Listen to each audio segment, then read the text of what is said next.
Before you give up on yourself, watch this 12 Stoic Lessons for Life. By Sculpted Grace. Before you give up, before you convince yourself that you're not built for this, that life is too cruel or too unfair, stop. Because what if everything that's happening right now isn't the end, but the beginning of your strength? What if every challenge that broke your confidence is secretly building your character? Most people collapse at the first sign of pain. They panic when life shifts, they retreat when things get uncertain, and they convince themselves that suffering means failure. But the Stoics knew something that the world has forgotten: pain is a sculptor. It doesn't destroy what's real, it reveals it. When life hits you, you can either crumble under it or carve yourself through it. So before you give up, before you walk away defeated, listen closely, because these 12 lessons might just rewire how you see everything. 1. Control what you can, let go of what you can't. The first Stoic lesson is the foundation of all peace: focus on what's within your control, and release what isn't. Most people live in a storm of frustration because they try to control the uncontrollable: other people's opinions, the past, luck, time, and outcomes. The Stoics understood that this is where suffering begins. They divided life into 2 categories: what depends on you, and what doesn't. Everything beyond that boundary is wasted energy. Marcus Aurelius wrote, "You have power over your mind, not outside events." Realize this, and you will find strength. Think about that: all the sleepless nights, all the arguments replayed in your head, all the energy spent trying to force life to bend your way, all of it can vanish if you learn to master that one sentence. When you stop clinging to control, you create space for peace. Instead of fighting every storm, you learn to steer your ship calmly through it. If someone betrays you, you can't control their choices, but you can control your dignity. If plans fail, you can't control fate, but you can control your response. The Stoics weren't passive, they were disciplined. They acted with focus where their effort mattered and surrendered gracefully where it didn't. You don't need to win every battle, only the ones that take place inside your own mind. The day you stop trying to command the universe and start mastering your reactions is the day you finally taste freedom. 2. The power of perspective. Life isn't as cruel as your thoughts make it. The Stoics knew that perception is everything, that suffering often comes not from what happens, but from how we interpret it. 2 men can face the same storm: one curses it for blocking his path, the other thanks it for teaching him how to stand firm. The difference isn't the storm, it's the story they tell themselves about it. Marcus Aurelius reminded himself daily, "The impediment to action advances action. What stands in the way becomes the way." It's a reminder that every obstacle carries a hidden lesson, and if you shift your perspective, you can turn pain into power. You might not control the event, but you control the meaning you attach to it. A failure isn't final, it's feedback. Rejection isn't humiliation, it's redirection. The Stoic learns to look at adversity with curiosity, not bitterness. Ask yourself, what is this moment trying to teach me? If you can change how you see the world itself begins to change. When your perception becomes your ally, No setback can defeat you because you'll always find a way to use it. Perspective doesn't erase pain, but it gives pain a purpose. And that makes all the difference. 3. Memento mori, remember you will die. Most people live as if they'll never die, wasting days as if time were infinite. But the Stoics lived with death as a companion, not as a fear. Memento mori, remember you will die, wasn't a morbid reminder, it was a call to wake up. When Marcus Aurelius wrote in his journal, "You could leave life right now. Let that determine what you do and say and think," he wasn't being dark. He was being awake. Because when you truly understand that life is temporary, every moment becomes sacred. You stop arguing about trivial things. You stop chasing validation. You stop postponing meaning for tomorrow. You start living with urgency and gratitude because you realize that every sunrise is borrowed. The Stoics used mortality as fuel, not fear. They didn't wait for the perfect moment to act, to forgive, to speak truth, to love. They knew tomorrow wasn't guaranteed. Memento mori doesn't make life depressing, it makes it vivid. The next time you catch yourself complaining, pause and remember, you're alive. You're breathing. You're still here, and that's everything. 4. Amor fati, love your fate. The words amor fati, love your fate, are the Stoics' rebellion against self-pity. It's one thing to accept life, it's another to love it exactly as it unfolds. Most people spend their lives wishing things were different past, different people, different outcomes. But the Stoic learns to embrace every event as essential. Seneca said, "A good man is not afraid of fortune, he welcomes it." To love your fate is to see every twist of destiny, even the painful ones, as raw material for greatness.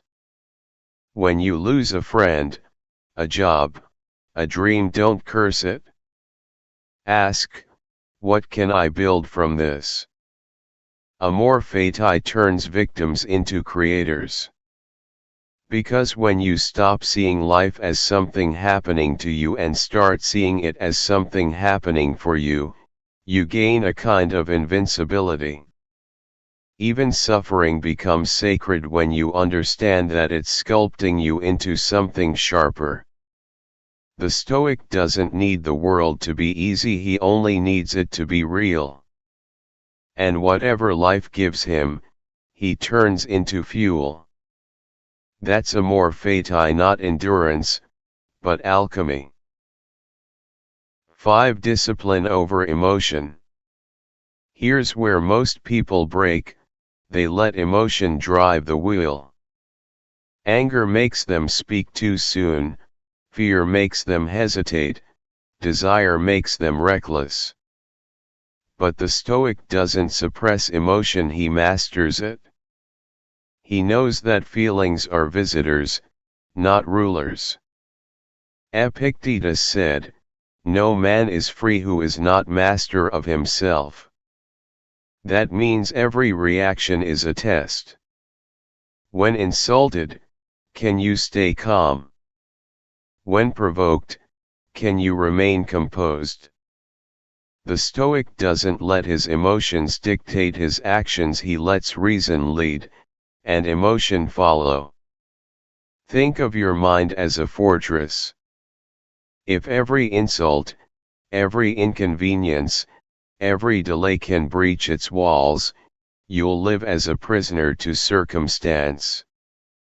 But if you build discipline through stillness, through reflection, through restraint, you become unshakable.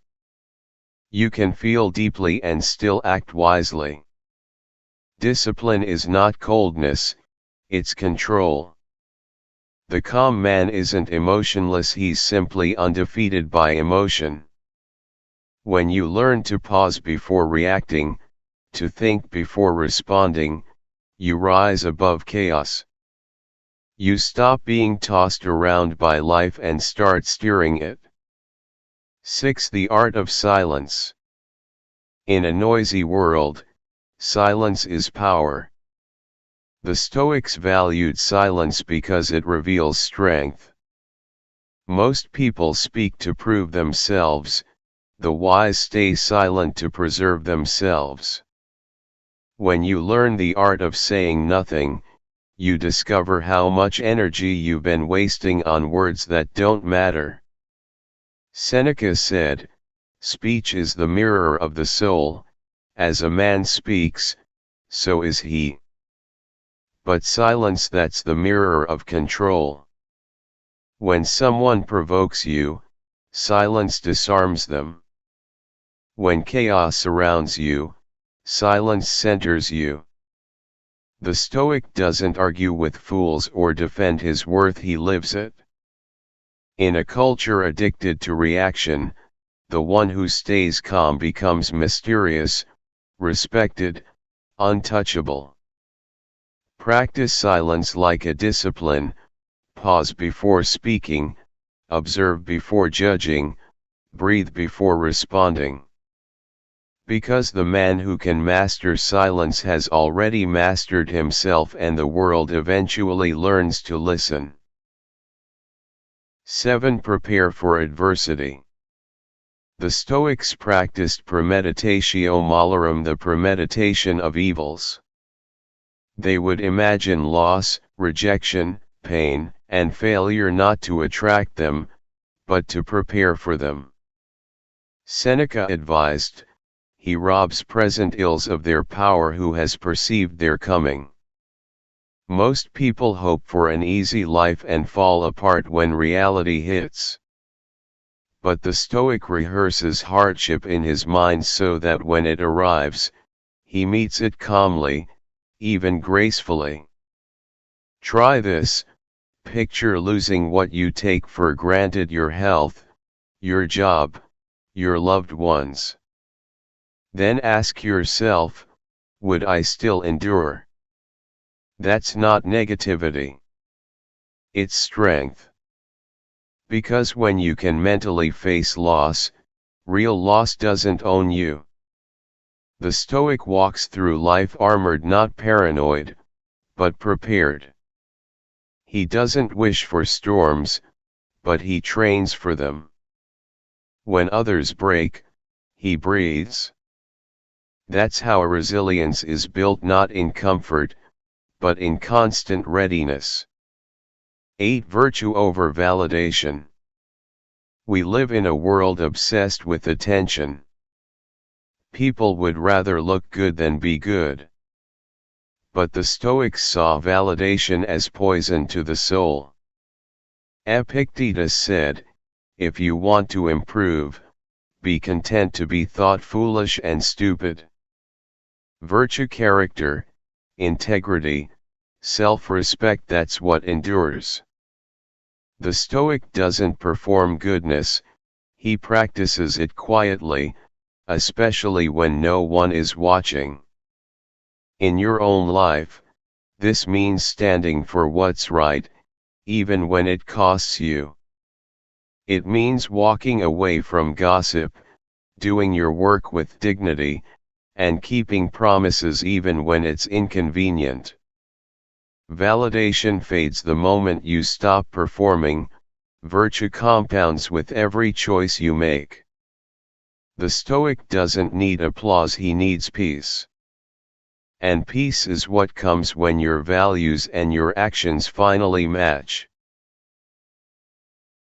9. The company you keep. Marcus Aurelius warned, "The soul becomes dyed with the color of its thoughts." The people you spend time with are the dye. Surround yourself with the undisciplined, and soon your focus fades. Spend time with the wise, and their calm becomes yours. The Stoics chose their company carefully, not out of pride, but protection. In your world, this means curating your influences, not just friends, but media, conversations, even habits. Who you allow into your mental space shapes who you become. If you walk with fools, you'll talk like one. But if you spend time with the grounded, the disciplined, the purposeful, you'll rise naturally. Choose friends who hold you accountable, not those who keep you comfortable. Because your circle is either your anchor or your wings. 10. The present moment is all you own. The Stoics called it madness to live anywhere but now. Marcus wrote, "Confine yourself to the present." Yet most people are trapped in yesterday's regrets or tomorrow's fears. The Stoic trains his attention like a warrior, always bringing it back to the moment. Because the present is the only place where life actually happens. When you focus on now, you stop wasting energy on ghosts, things you can't change, futures you can't control. You notice the texture of life, the air, the breath, the work in front of you. That's where clarity lives. The Stoic doesn't rush, he acts with intention. Every action becomes sacred when it's done fully. Yesterday is gone. Tomorrow is a guess. But today, this moment, that's where your power lives.